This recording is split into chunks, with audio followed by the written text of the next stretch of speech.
Excelentíssimo desembargador Paulo da Cunha, presidente do Tribunal de Justiça, excelentíssimo desembargador Marcos Machado, pelo que cumprimento os demais desembargadores aqui presentes, excelentíssimo procurador Antônio Sérgio Piedade, excelente professor da nossa UFMT, realizando um profícuo trabalho naquela instituição, serventuários da Justiça que sempre nos tratam com muito carinho quando vivemos aqui, meus amigos advogados, colegas de profissão, sociedade em geral. Tratamos hoje sobre o requisito de recebimento de queixa-crime envolvendo personagens conhecidos da comuna matogrossense, ou seja, o ex-deputado José Geraldo Riva, sua esposa Janete, seu genro João Manuel e Janaína Riva, excelentíssima deputada estadual. A priori, num primeiro momento, nós temos que analisar os pressupostos esculpidos dentro do artigo 41 do Código de Processo Penal, o qual nos remete ao artigo 44 sobre os poderes existentes e necessários para que exista a procuração. Todos nós sabemos que, em se tratando de queixa-crime, é necessário poderes especiais. O artigo 44 do Código de Processo Penal, senhores, atesta que a queixa poderá ser dada por procurador com poderes especiais, devendo constar do instrumento do mandato o nome do querelante, nesse caso uma ressalva, que seria o nome do querelado, a jurisprudência já entendeu isso. E a menção do fato criminoso, eu friso a menção do fato criminoso. O processo está instruído com procuração que não traz a menção do fato criminoso. A procuração, ela é genérica, no sentido de trazer apenas os artigos, tipificando artigo 139 e 140, mas ela não traz a narrativa do fato. Eis que dentro do contexto jurisprudencial de tribunais superiores, já ficou sedimentado e pacífico que é necessário que traga não detalhes da menção do fato, mas que se exponha o fato de forma até que possamos entrar com uma denunciação caluniosa, se fosse o caso.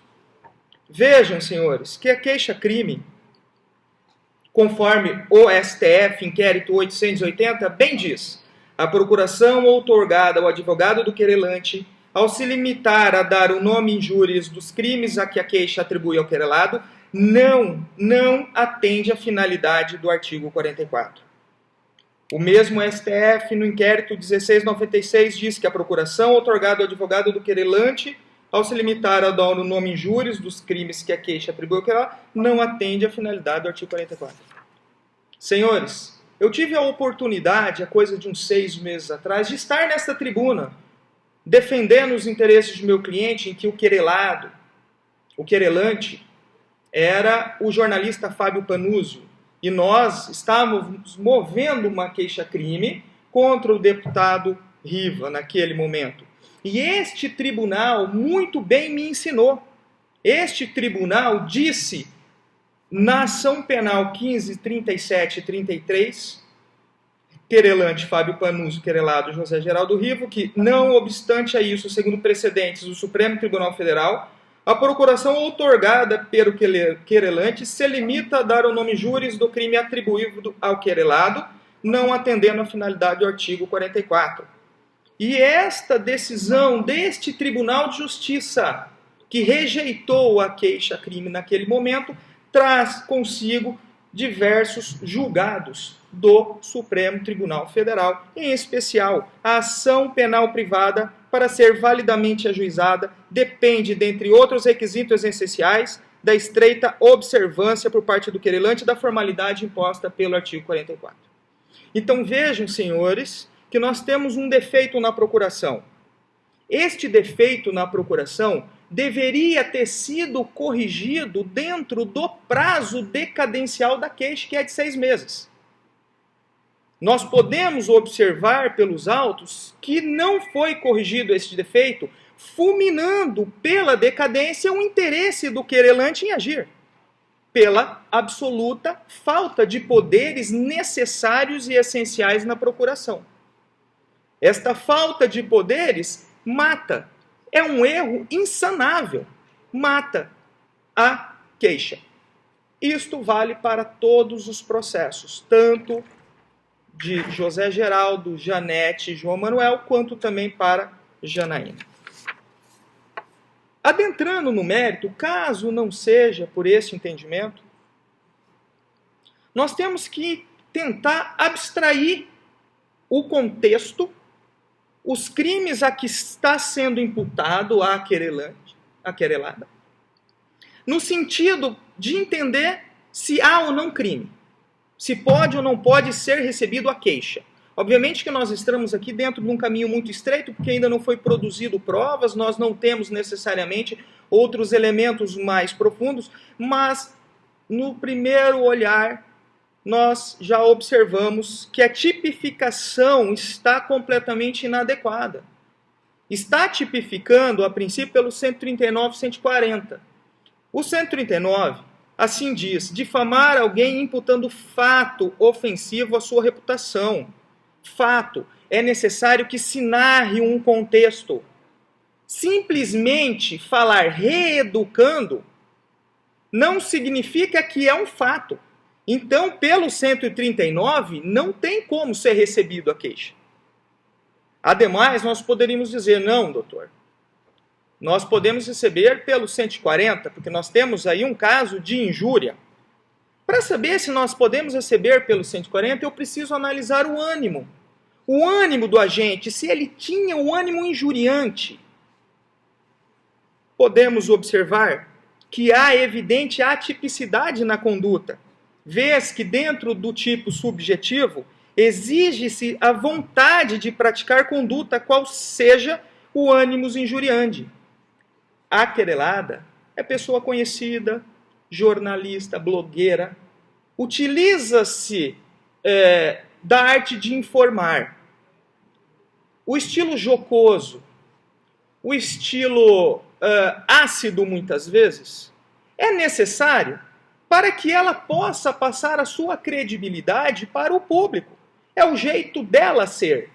É o estilo que o jornalista utiliza, como o advogado tem o seu estilo, como cada um dos senhores desembargadores tem o estilo. Esse estilo ele é necessário e vital para a ordem democrática e de direito. O simples fato, a simples menção de dizer sobre reeducando, nós temos que analisar todo o contexto que vinha atrás disso. O programa era o programa preto e branco do Antero. Naquele momento, ela, como articulista, ela estava falando sobre o que acontecia dentro do cotidiano matogrossense. E nós pudemos observar, esse é fato notório, independe até de prova, mas consta nos autos, que o deputado foi preso. No momento que ele foi preso, ela fez uma crítica, ela jogou um anseio, inclusive um anseio social, que nós vivemos hoje um estado onde as ideias pulsam, as redes sociais estão aí demonstrando tudo isso, em que a sociedade está aprendendo, inclusive, a tratar essa democracia tão necessária e tão vital para que nós possamos existir como sociedade. Então, esse estilo jocoso não pode ser confundido de forma alguma, de maneira alguma, com ânimos injuriante. Não há o elemento subjetivo do tipo. Não há este ânimo de injuriar.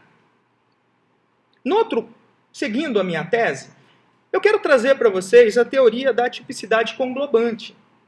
Exigir que a querelada, que a Adriana, diferencie, reeducando, com preso preventivo, é exigir do jornalista um conhecimento que ele não tem. A princípio, até o próprio termo reeducando, ele não tem um tom pejorativo. Nós estamos conhecendo os reeducandos porque é aquela pessoa que, passando pelo sistema prisional, vai se recuperar, vai estar de novo ao convívio da nossa sociedade. Então, o termo específico reeducando não pode ser utilizado com vistas ao tom pejorativo que se espera. A teoria da tipicidade conglobante, ela nos demonstra que basicamente, o Estado não pode considerar como figura típica uma conduta que é fomentada ou tolerada pelo Estado. É como o jogo de futebol do final de semana, em que nós, muitas vezes, praticamos a lesão corporal em nosso colega, em que nós adentramos para pegar a bola e, inevitavelmente, inclusive, provocamos uma lesão que fica 15, 20 dias afastado das atividades. A princípio, nós poderíamos dizer, nossa, é uma lesão corporal. E não é, porque o Estado tolera essa situação. Nós temos que, de certa forma, tolerar as situações em que consiste a liberdade de expressão para que o jornalista possa continuar desenvolvendo o seu trabalho, para que o jornalista possa continuar exercendo a sua função de informar conforme o seu próprio estilo. Então, exigir da querelada que tem essa distinção de reeducando não é compatível com o nosso ordenamento. Ademais, seguindo a nossa tese, eu preciso trazer para vocês que nós temos aqui, neste momento, uma colisão de princípios. Nós temos princípios de primeira geração. Hoje a gente já discute o direito à felicidade, na posse do ministro Barroso foi discutido isso, mas nós temos um princípio que é a liberdade de expressão, intimidade, vida privada. A querelada mencionou, falou e teceu suas críticas enquanto entes na figura pública. Em nenhum momento ela adentrou para dentro da casa do excelentíssimo ex-deputado, para sua esposa, para o seu genro, até para a sua filha. Em nenhum momento disse das coisas do cotidiano, de dentro de casa, não. Disse dessas pessoas enquanto pessoas públicas.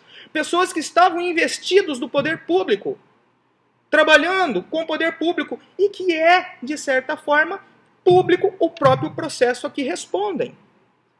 A sociedade tem direito de saber, tem direito de conhecer o que esta figura pública está fazendo. E nós devemos, os senhores precisam sopesar dentro dessas colisões de princípios, porque se nós tratássemos de leis infraconstitucionais, nós faríamos a antinomia. Mas aqui não, aqui é um caso específico e tem que analisar o que é melhor para a sociedade, diante da teoria de ponderação de princípios de Alexis e Gunter. Então, na hora de sopesar o recebimento da queixa, nós temos que avaliar se nós podemos ceifar a liberdade de expressão ou vamos proteger a intimidade enquanto pessoa pública dos querelantes.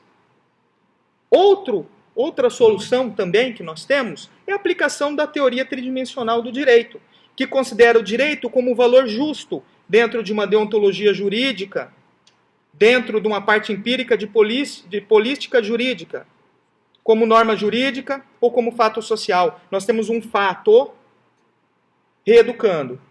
Nós temos qual a repercussão deste fato para a sociedade, para aí sim aplicar a norma. A sociedade espera que a imprensa não fale, espera que a imprensa seja robotizada, espera que a imprensa seja extremamente formal e delicada com as palavras? Ou a sociedade prefere, correndo muitas vezes este risco de nós excedermos um ou outro, mas utilizar a teoria da tipicidade conglobante, mas e sim de fazer uma imprensa que possa realmente dizer, falar. Nós temos que aplicar, nesse caso, esses princípios que estão esculpidos dentro do princípio da proporcionalidade. Outro quesito, senhores, refere-se à formação da documentação da queixa-crime. A queixa-crime foi instruída sem testemunhas, e o momento de arrolar as testemunhas na queixa é no momento da sua interposição, porque depois ela preclui. Nós temos documentos que são meros impressos da internet. Não foi tomado a ata notarial, é quando o tabelião dá a sua fé pública para o documento.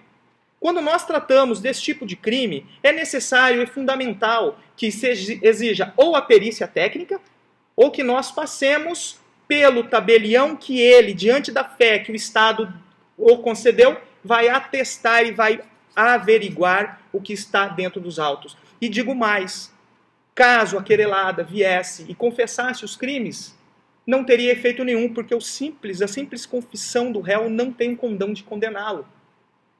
Diante de todos esses argumentos, senhores, eu faço apenas agora uma parêntese especial para a ação de Janaína Riva, Em nenhum momento, a minha cliente disse que Janaína é reeducando. Ela disse, e Janaína Riva, e Janaína que não é reeducanda ainda. Ela fez um comentário que caso Janaína viesse a seguir os passos do que são imputados aos pais, do que é imputado ao genro, ao ex-marido, ela poderia ser reeducanda. Então, o que foi feito foi apenas um estilo de dizer, olha, a deputada, hoje deputada Janaína, não é reeducanda ainda. Eu não consigo enxergar, no caso específico de Janaína, qualquer menção que poderíamos discutir acerca de uma eventual queixa. É o que eu tenho a expor, pugno severamente pela rejeição.